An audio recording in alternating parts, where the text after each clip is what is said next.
lots, with one of the lots having less than the required road frontage. One of the proposed lot widths would be 61.27 foot. Is there anybody in the attendance that would like to make a public comment about that at this point? Mr. Copeland will have an opportunity when we get to that agenda item. If not, then I would look for a motion to adjourn this portion of the meeting. To adjourn this portion, you've lost me. Yeah, we're going to adjourn the public comment portion of this meeting, Okay. and then we'll go into our special meeting. Oh, for the public hearing, you're saying the public hearing, you want to adjourn the public hearing? Yeah. If I get a motion, I'll Yeah. adjourn it and we'll move on. I'll make a motion to adjourn the public hearing. I know we've got a lot on our plates today and tomorrow. Do have a motion by Commissioner Velez, seconded by Commissioner Keller, to adjourn the meeting. No further discussion. All those in favor say aye. Aye. Aye. All those opposed, no. It carries with the ayes. Now, I will call the meeting at 5:37, and this is a special meeting on the 13th day of May and 2024, and I'll call this meeting to order. We'll start out with an invocation led by Paul Smith, pledge allegiance led by myself. Everybody will rise, please. Dear Heavenly Father, we come to you and thank you for the blessed rain that you've given us. Lord, we could pass that hail out if you'd see fit. We could do without some of that, but we do appreciate all the rain, and if it be your will, we ask for a lot more of it. Father, we ask you to give us guidance, wisdom to make decisions that is necessary for this community. We thank you, Lord, for the opportunity to live in this blessed community and this blessed nation. We ask this in your Son's holy name. Amen. Amen. Amen. I pledge allegiance to the flag of the United States of America and to the republic for which it stands, one nation, under God, indivisible, with liberty and justice for all. Honor the Texas flag.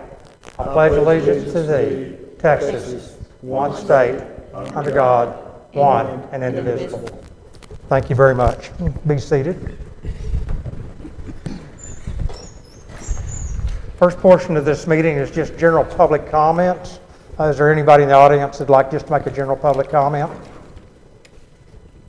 Yes, sir, Mr. Beatty. Yes, sir. I have one thing that I think needs to be addressed before summer gets here too much more already. On Pecan Street. And would you give us your name? We all know you, but go William ahead. Beatty, live on 430 South Pecan. And on Pecan Street where the creek is, there's a manhole that produces sewer water into the creek every 2 or 3 days. Like this morning it was there. And it's not just a little bit, it's enough to where it fills the bottom of the creek up. I have a photo if you want to look at it. John had been working on this and he had gotten it down to where it's at right now. And this is a whole lot better than what it was. But if the kids are going to start playing, they like to ride down the hill, okay, on their bicycles. If they crash, they're going to land in the street. Right. The water goes both directions when you drive through it. I'm afraid somebody's going to get sick from it. And I just think it's something that y'all really needs to be addressed and looked at. If you don't see photos, I can show you what it looks like. Or you can drive through there. Like this morning, there was probably this much water in it, which is not a lot. Right, But I have seen it where it's this deep. And right. it's coming out of the manhole. It's very obvious. Something needs to be looked at. I mean, I know John's not here no more, and he did get it. It was almost 6-8 inches deep at all the time when it would do it. And I mean, it was gushing a whole lot more than what it is right now. Right, But right. he got it down to this, and I don't know what he was doing. What he told me it comes from is the new water treatment plant. When you back flush the system, that sewer line right there cannot handle it. Right, It's too absolutely. small.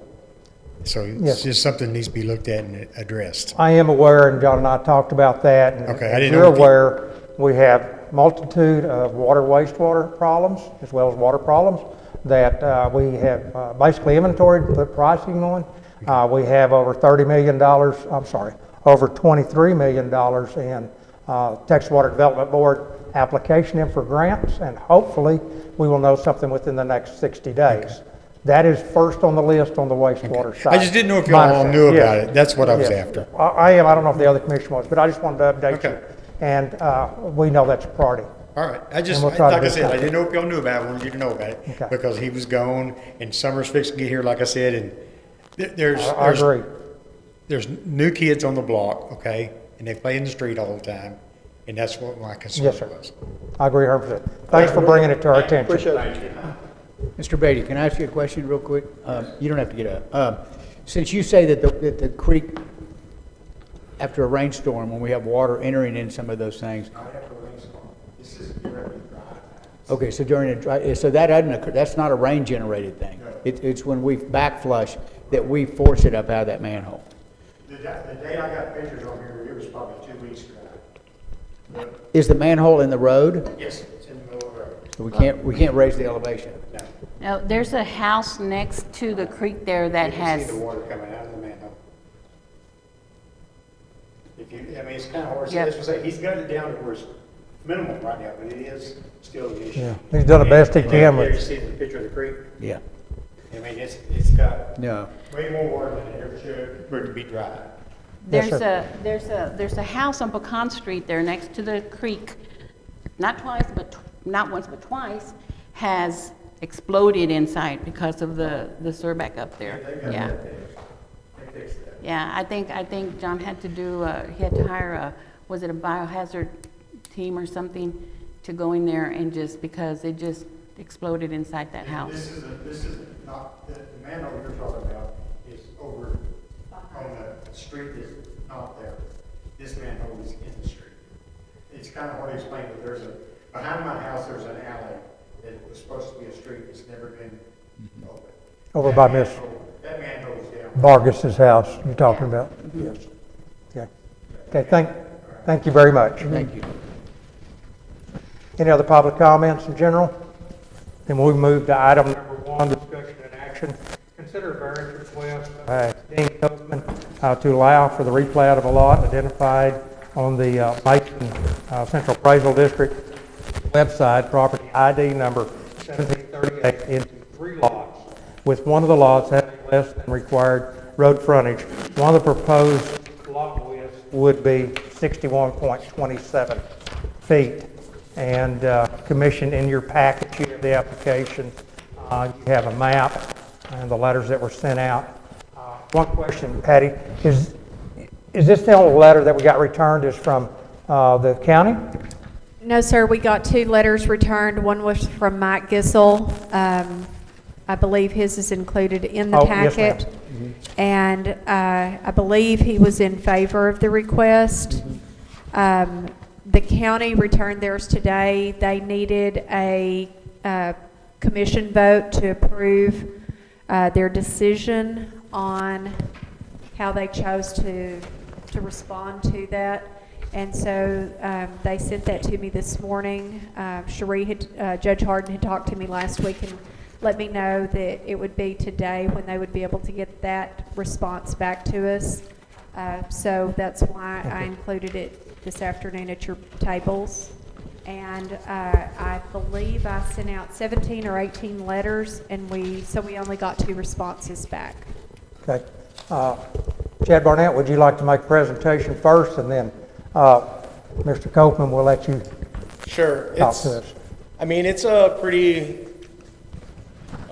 easy to understand what they're trying to do. Split it up into 3 lots. Should be coming up on the screen here in just a minute.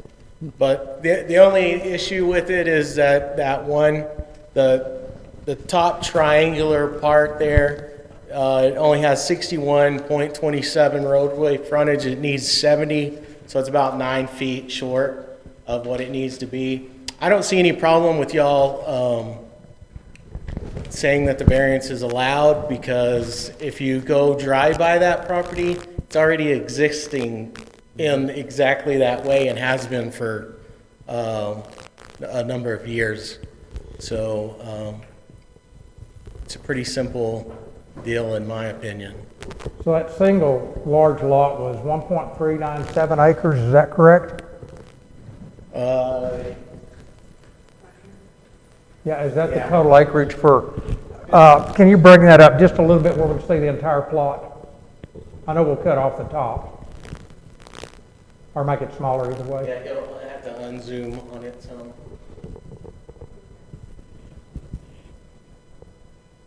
Now raise it up just a little bit.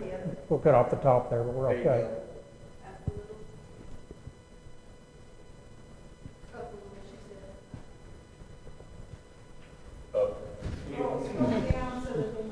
Scroll down a little so you get all. There we go. There you go. So the bottom of Smith Street, Post Hill's on the west side there. So Chad, is that right? There's one lot will face Smith Street and it's Yes, got 89.84? yes. And then the other lot number 2 there, he's wanting to subdivide that in. How much frontage does it have? 100.79? No, that was over 100.79. Yeah, 100.79 for that one. That one is 89.84, number one. Okay. So they all meet the side of the requirements, just that one that's 9 feet short on the road right front.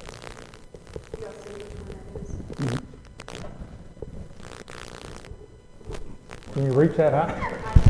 Okay. The frontage that is in question is up here that's only 61.27. And it already, I mean, it's already pretty much existing in this way. There's a fence that runs along here. And so, I mean, it's pretty much been that way for many, many years. It just wasn't officially done that way.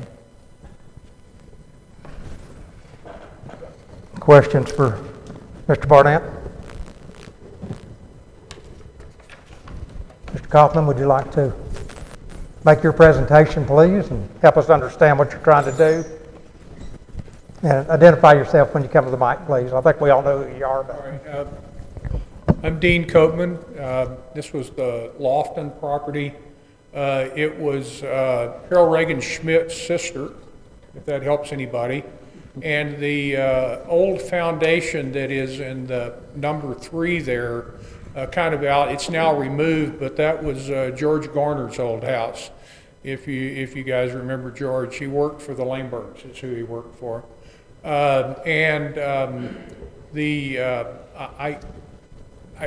could have gone to the county and looked at that, but I think that property that's up there was a lot, and it was George's lot.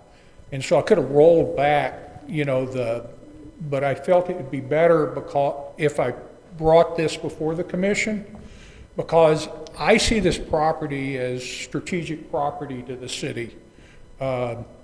Because development of that property in that area done the right way, I think will be an asset to the city. Done the wrong way, it'll impact me at the ice house, but it'll impact the rest of the city. So that was the reason I bought the property. I didn't buy the property because I need more property, and I didn't buy the property because I think I'm going to get rich. That was not the goal here. The goal here was to try to create a neighborhood that makes a good neighborhood there that's for the benefit of everybody. Now on lot number 1, that's about 2/10 of an acre, which is the same as the corner house, which has that hip roof on it. And then lot number 2, which is 2 lot number 1s, is 4/10 of an acre. And then the remainder that's up there is 8/10 of an acre. So interestingly enough, the largest lot doesn't qualify to be a buildable lot, and the reason is because it's short about 4 feet. Is that right? 9 feet. Short 9 feet of length. Now, talking to the Langbergs, they tell me that Andy Smith got a variance, and this is what variances are for, so that you can take this property and make it usable. And if you look at where you would locate a house, it's up there where it says 1 point something acres and kind of all that writing in that area is probably where a house would be put.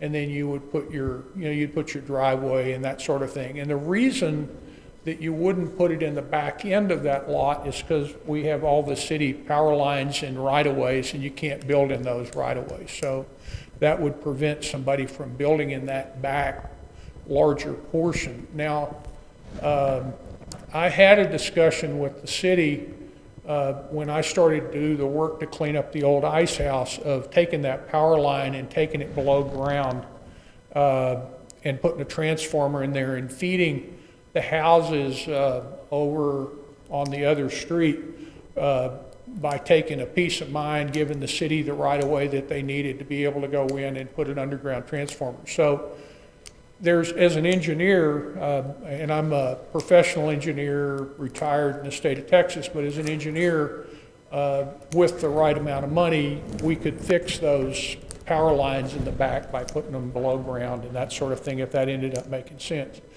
But when I looked at the property and I said, all right, so what's the right way to go about doing this?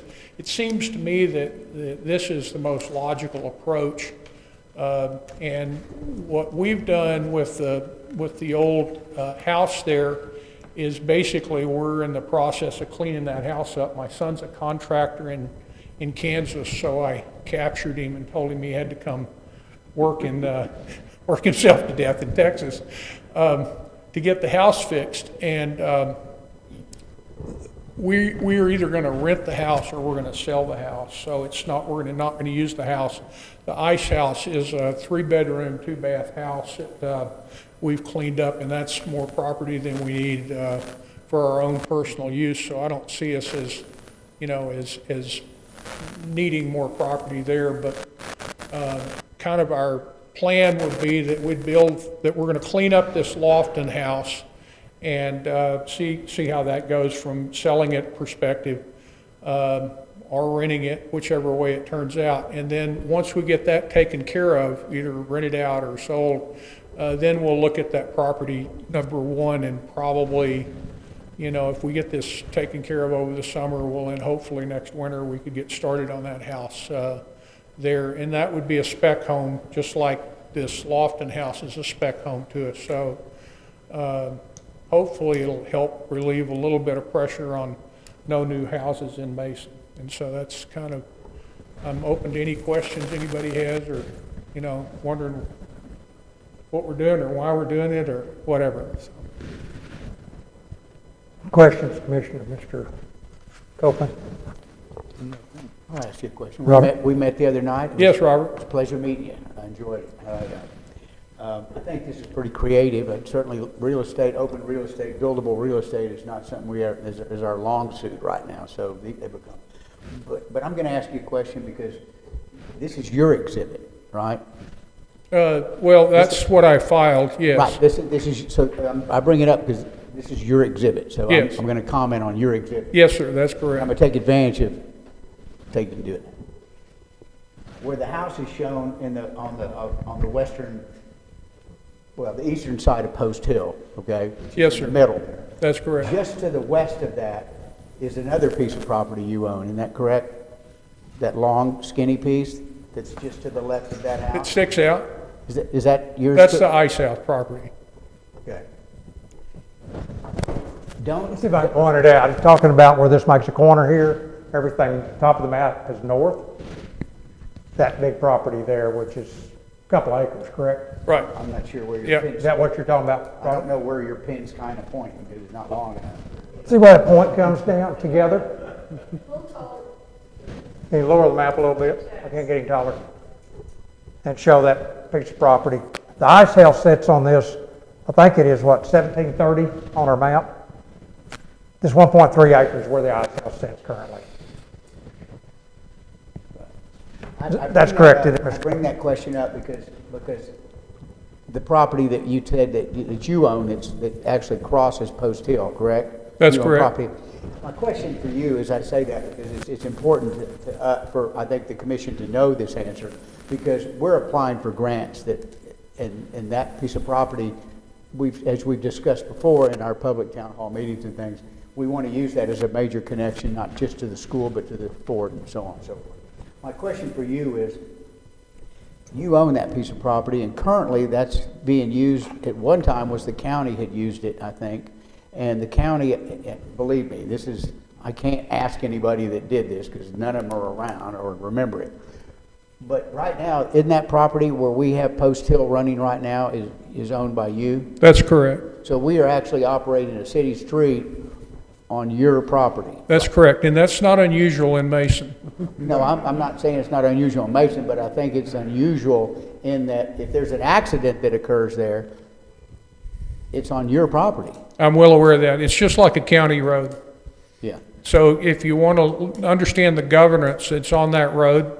And so the way that was all discovered was that, being an engineer, you can't help doing stupid stuff. No, actually it's the right thing to do, but anyway.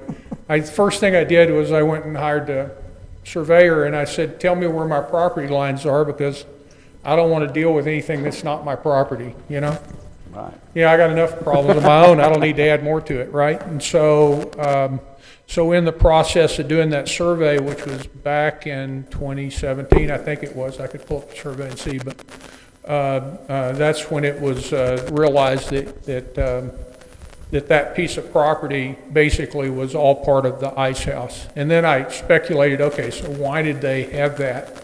So that piece of property was Mason's industrial district. And I can give a long dissertation on that, but it was a cotton gin, it was a power plant. The first power plant, the Mason Courthouse was the first courthouse in the state of Texas to have running water, bathroom, and electricity. And that was a wood-fired power plant. And I found the boiler doors when I did my renovation on the ice plant. So I have the wood-fired boiler doors to that power plant, which I thought was kind of crazy. And so when Mason went to zoning, then they zoned that area as residential. So it's always been industrial property forever. And I thought about challenging the zoning at that time, and I decided not to challenge the zoning. And the reason I decided not to challenge it is because this will sound strange, right? When my roots go back to the 1840s, but I visit Mason. I'm a visitor here. I'm not a citizen of the town. I don't vote in the elections. And so I believe the citizens are the ones that should have an influence. It's the reason that we're having this hearing and the reason that I went this route versus hiring a lawyer to go and, figure out some strategy that I can go get whatever I want and all that kind of stuff. I want the interaction, and I want to figure out what's the right thing to do for the city for the right reasons. And so, when you're old, well, you start giving stuff back, and this is kind of my give back. So. Well, okay, that's perfect. I like that lead in because my question of asking you, because we were sitting there at over a table the other night. Yep. And we were talking about how, and we were talking and it's funny because we met, I said, there's a guy that owns this land here. And then when we met, I said, you're the guy. So that was good to meet you. My question is, we talked a little bit briefly, and I talked to him, said, well, we had plans, and at least they're still very conceptual, just idea schematic, about running some sort of pedestrian avenue through that, up that street to the fort, tying the school. That's one of our straightest, best links to be able to make connections down College and down Rainey to the school, and certainly come off the square and be next to the jail and all the great parts that are right there. And you said, I don't want any sidewalks right there. I don't have a problem with curbs per se, but sidewalks I'm not excited about. And the reason I'm not excited about sidewalks, and this is a good place to get this out, and I appreciate you bringing this up, Robert, is that we have a bridge, right? Mm-hmm. And that bridge was put in specifically for the movement of people that you're talking about, to bring them over to the old school where we have the museum and where we have the library and all that. And it brings them in a very nice, dramatic way. And the problem that I see and that I feel pretty passionate, in fact, I feel real passionate about is that you're not going to move the jailhouse, all right? And you're not going to move The annex. The annex. They aren't going to get moved, all right? So what the heck do you do? Well, you got some options. You could close that street down. I'd love that, all right? I'd take all my land back, all right? You wouldn't even have to clean out the asphalt. I'd go in and do that myself, all right? We can take the bridge out and everybody can come across there, and then you can have a safe pathway because it's a very narrow street for people to walk through and get to the military museum, all right?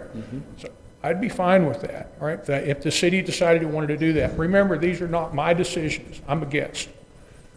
And I see it that way.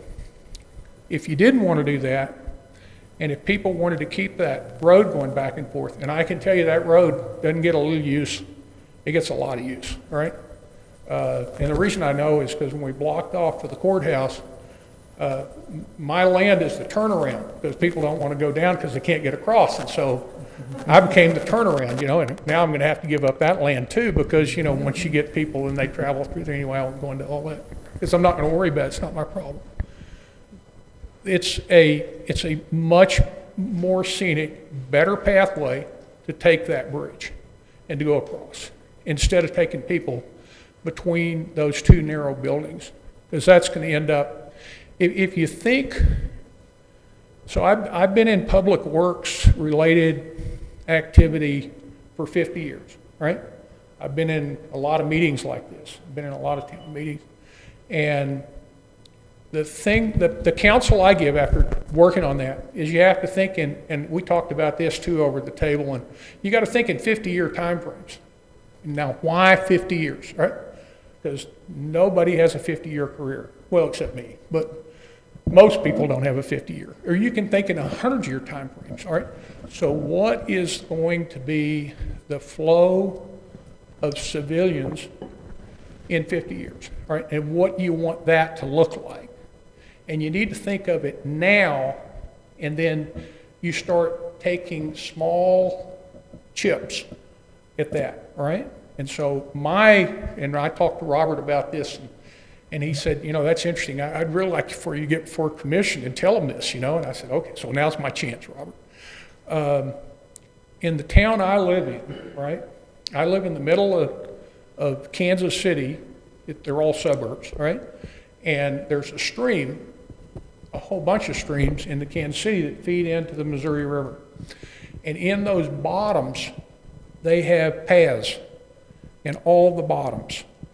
I can go out of my house. Remember, I live in the middle of town. I can get on a bicycle or walk, either one, and I can go 34 miles. 34 miles, all right? And 4 miles of that will be on a city street. The rest of it is down in these bottoms going around. Mason has the same opportunity. You could do it on Comanche Creek. You could do it on that Centennial Springs Creek that runs between myself and the jail. You could take that. That would go all the way out to 1871.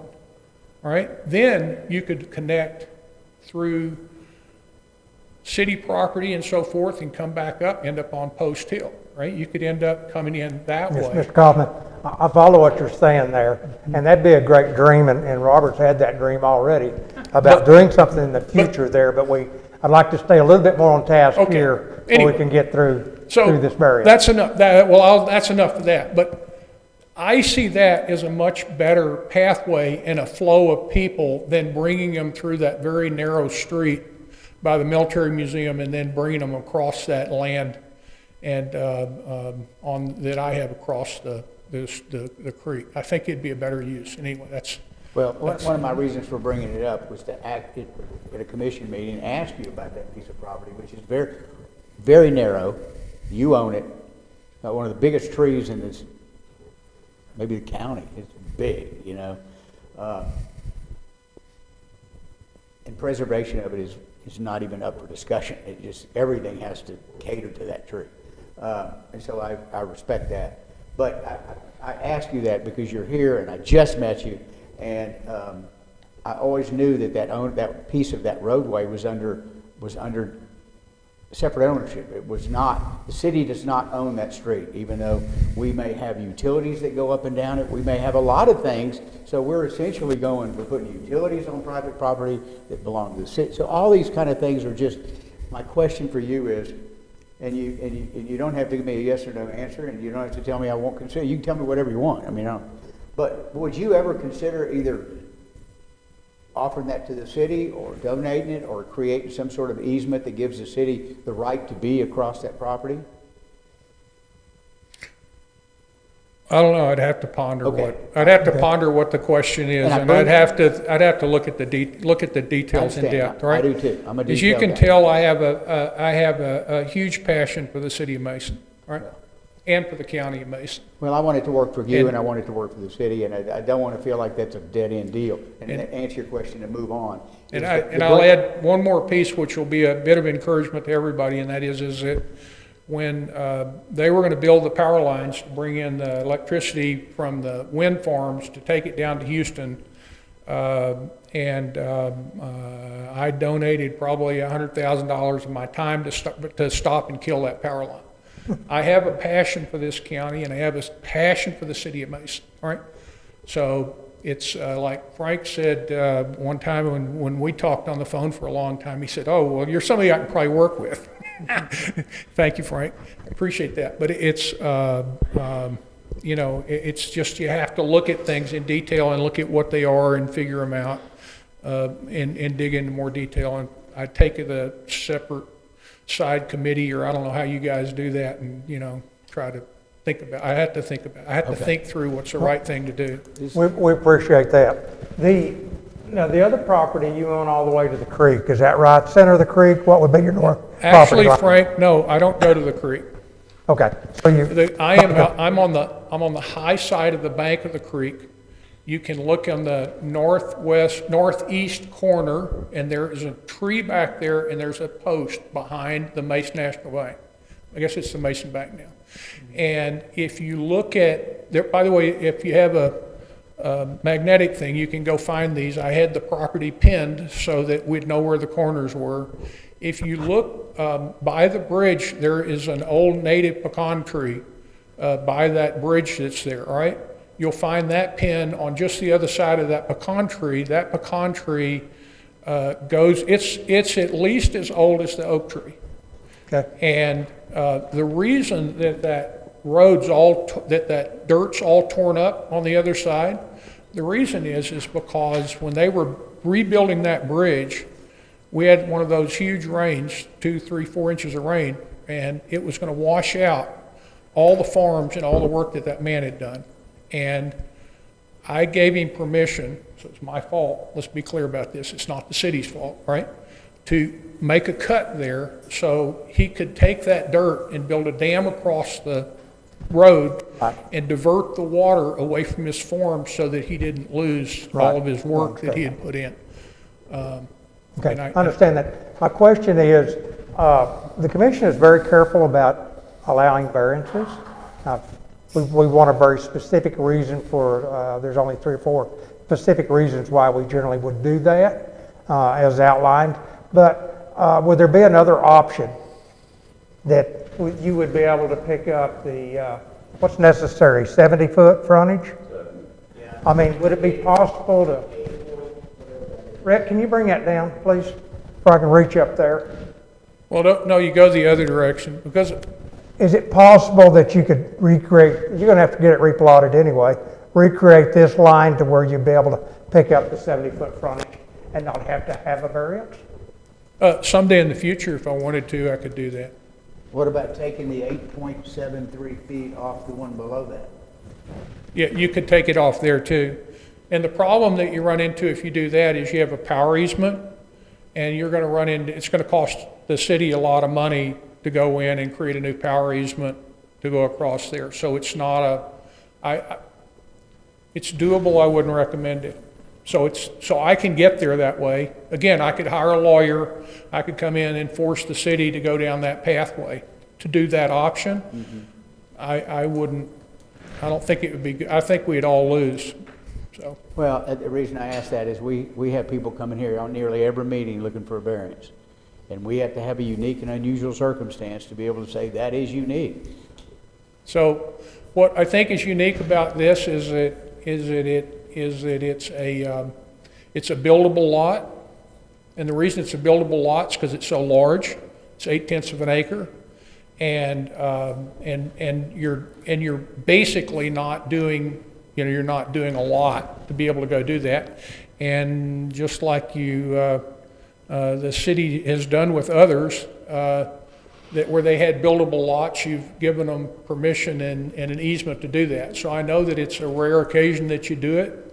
I know that you don't do these frivolously, but I think that this piece of property is well suited for that kind of a, you know.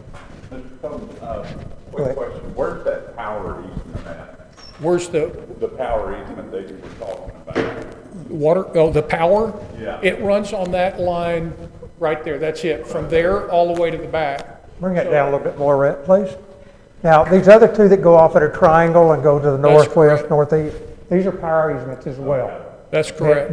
That are. Those all have easements for the Okay. city for those power. And So, so my there's, question would be, if you, because you're gonna have to replat this anyway. All of this is one big that's parcel. correct. And so if you Now, there replat is, it- there Say, is, please, sir. I'm sorry, go ahead. If you replat it and you only move this line here down all the way across, then you're meeting all the city regulations. You don't have to ask for a variance. That's And all you correct. have to do is go to Chad and ask for replating. Is that correct, Chad? Chad, I'm sorry. Yes, yeah. It seems like a simple fix to me. When he moves that, and I haven't looked at it that way, that he still has all the setback requirements for the house and everything, but he could do it that way. He'd be fine going on that side. Because that's a pretty good distance there. Yeah. Frank, actually, they don't have to move the whole line.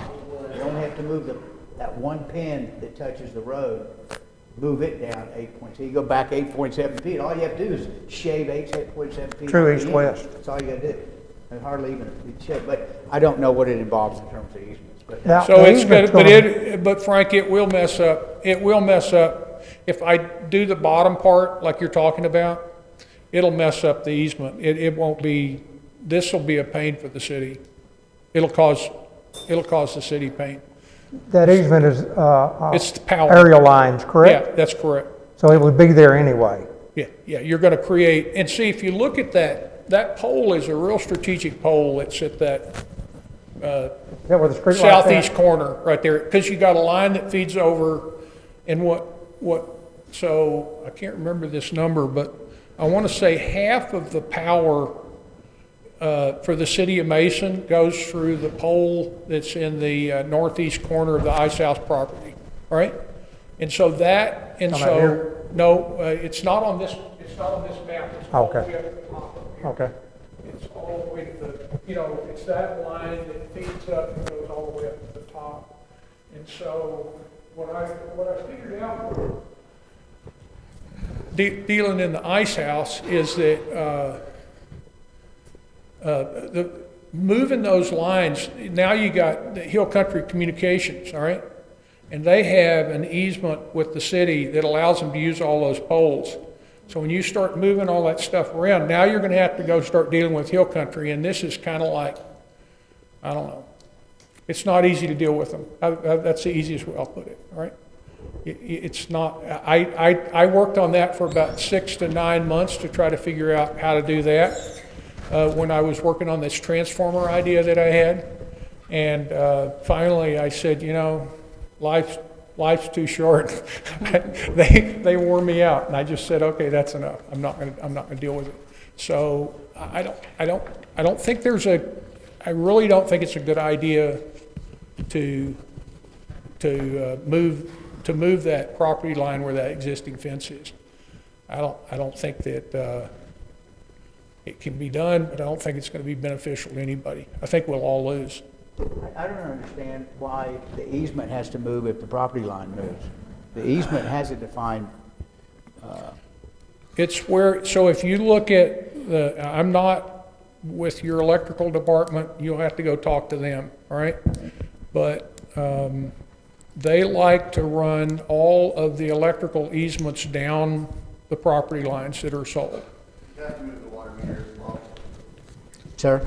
You have to move the water meter as well before 25 post bill. It's on the fence line. Because it would be in the other people's property now. 4 feet off the fence So you'd have to dig up the water meter, yeah. And if I'm not mistaken, that, and I don't, look, this is somebody else telling me this, so don't hold me to this. This is outside my expertise. But I think that you'll have to move that power line also. I am almost positive you will. You have to move the water line and the power line.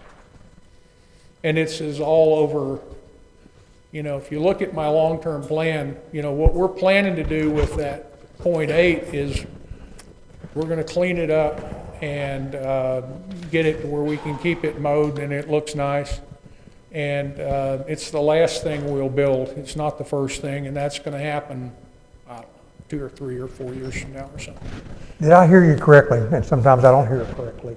But you're saying where that power line runs east and west there, Yep. along that line that exists, there's a water line there as well? That's correct.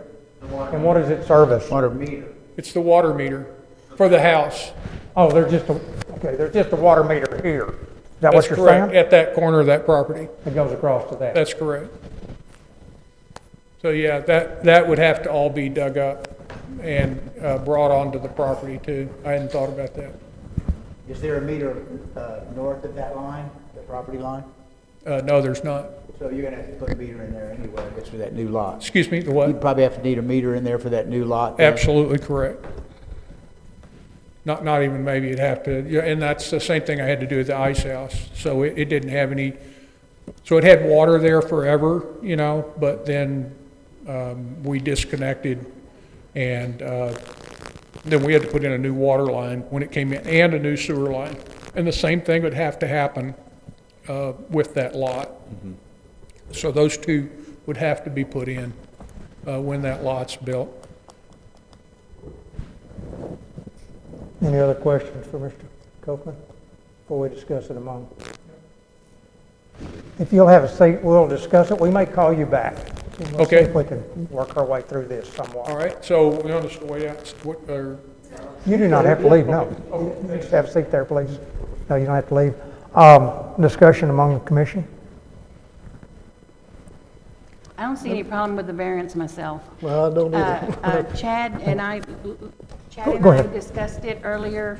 He said, you know, he pointed out that, you know, the only other way to do it is by extending the line, but then there's that meter problem, which will eventually cost the city. So I don't see a problem with the variance itself. It is a pretty piece of property. He is improving it, so I don't have any issues. I'd like to have it cleaned up and have us some more housing we can get, the better on it. And me, it's a very workable, very easy solution. I mean, yeah, it's going to be short a little bit, but, you know, Shakespeare say that's much ado about nothing. I mean, that, to me, that's a no-brainer to do that. I mean, I don't see a reason to make him go back in, go back in and change the lines and that kind of stuff for 9 foot of frontage, because the road, he's gonna have to put a road to go back into the Right. back anyway, whenever he's gonna. Yep. So as much as I hate giving variances, well, because it opens a can of worms you don't want to open. That's where I come from.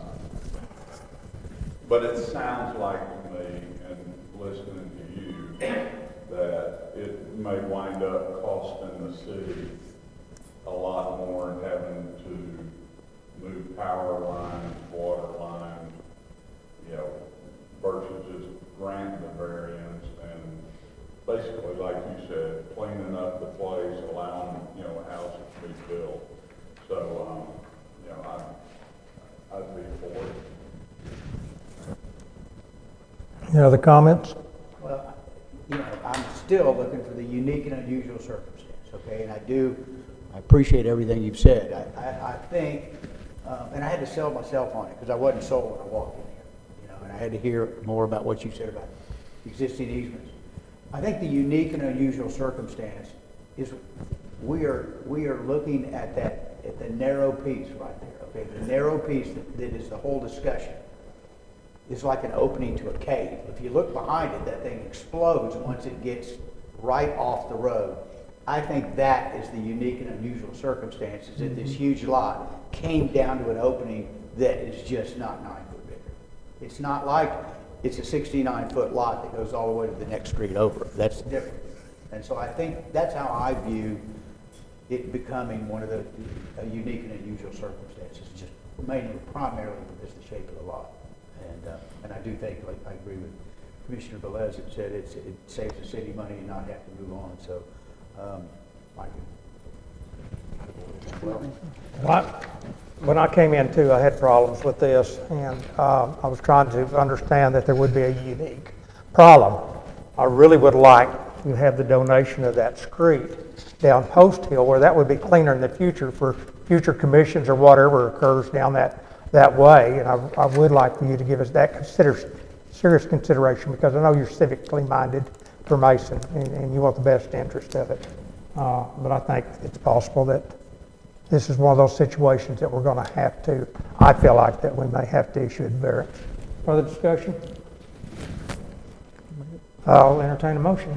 I make a motion, we accept the variance requested by Mr. Dean Copeland to allow replat of a lot identified on the Mason County AD's website as property ID 1738 into 3 lots. I'll second it. We have a motion, a second by Commissioner Rayburn. Velez? The motion was made by Commissioner Velez, second by Commissioner Rayburn. And so we do have a motion and a second. Open for discussion. Because I have a question for Chad, if I may, and not be out of order. He will draw this up to where he will apply for a replat. Is that correct? The variance will be issued. Whoever surveys it will bring the final, this is just his drawing, but then the surveyor will bring me the final copy, and then that's when we'll do the replat. We'll approve the replat off of the final one. It'll have all the, like where the pin marks are, those won't be there. It'll be all done correctly with the setbacks marked on there, everything. Still learning about replat, so, okay. Yeah. Thank you. Any further discussion? I would like to make sure that we do see that when that drawing comes in. I think we should at least see what we approved when we get the final survey in. No. Okay. No further discussion? We'll take it to vote. All those in favor of issuing a variance for this property here as noted, raise your right hand. We have 5-4-0 against. The motion carries. Thank you for coming in. Thank you. Next item on the agenda. Thank you very much. Thank You're you. quite welcome. Catch up with myself here.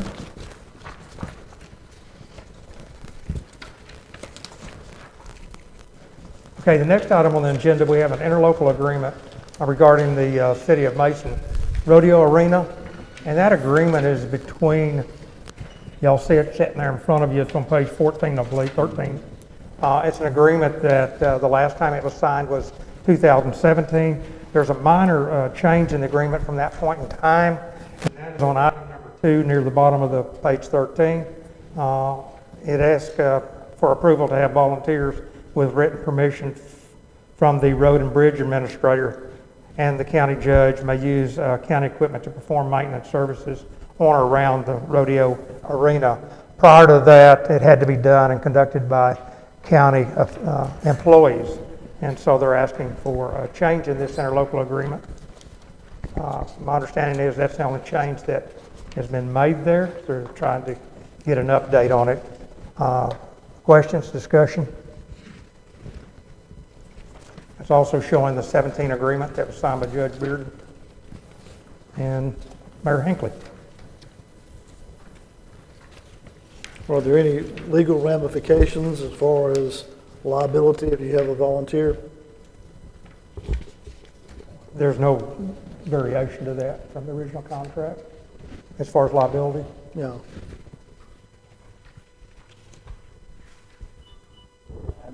I wonder what an approved volunteer is that's approved as opposed to a regular volunteer. Well, I think they just want to make sure they're approved by the authorities for the county. They're not volunteers for us. No, they're not, but. I think it's just legal language. You know, I think, I don't want to change the document at this point, but, you know, I would like to certainly say that this volunteer is under the umbrella of whoever signs this contract, the rodeo association, that volunteers, these volunteers, they're not coming back to us. I think we should be Correct. indemnified if this volunteer, whatever happens, Road and Bridge backs over the volunteer, that, we're not in that discussion at all. Absolutely, it's their responsibility for the maintenance of the property.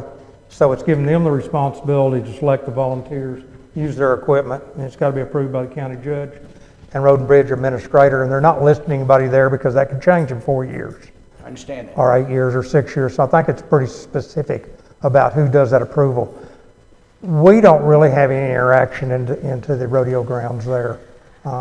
It is by the rodeo association and the county, but it is on our property. So we're having an interlocal agreement on it. Well, we still do, I think, Patty, aren't we still listed as additionally insured on their insurance? We requested it last year. We should be. I'd like to verify that we're still listed additionally insured, and then at that point, it's all his. Patty, so, I'm sorry. Yeah. So all we're really doing is just doing like an addendum to the current contract, stating that the county judge has the authority to okay the volunteers. So she's just actually doing housekeeping. Okay. I have no problems with that. It's all just terminology. I'll entertain a motion. Yes, sir. I make a motion that we approve the interlocal agreement between the Mason County and the City of Mason regarding the Mason Rodeo Arena as presented.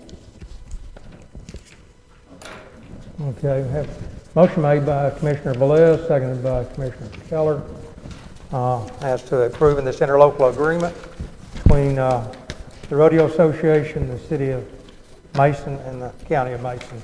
They've already approved and signed. Further discussion? All those in favor, raise your right hand, Mr. David. We have 5-4. All those opposed, same sign, 0 against. So that motion did pass. And that is, Before we adjourn, Mayor, I just want Absolutely. clarification for in the morning, we are meeting at 10 a.m., correct? correct. And then again at 2 p.m.? If needed, we So have, there's a possibility we may not need to meet at 2 p.m.? yes. And the business is strictly dealing with the city administrator, but we wanted to allow and schedule, if we didn't get all our business completed, that we could have a recess, and it would be scheduled at 2 p.m. That way we keep the schedules organized. I have a board meeting in Lampasas tomorrow, that's why I'm asking. What time is So your board meeting? It's at 2 p.m. Okay. We will, But I can call in and tell them I'm not making it. how long will that board meeting last? It takes me 2 hours to get to Lampasas. Okay. We will address that in the morning if we need to, if that's satisfactory to the commission. That's why Any I was other- asking. Any other business for the commission? If not, I'll accept a motion to adjourn. Make a motion to adjourn. You know, the motion and a real quiet second, Commissioner Rayburn. Further discussion? If not, all those in favor say aye. Aye. 5, He 4. didn't give us I'll much say time aye. for discussion, did he? Thank y'all.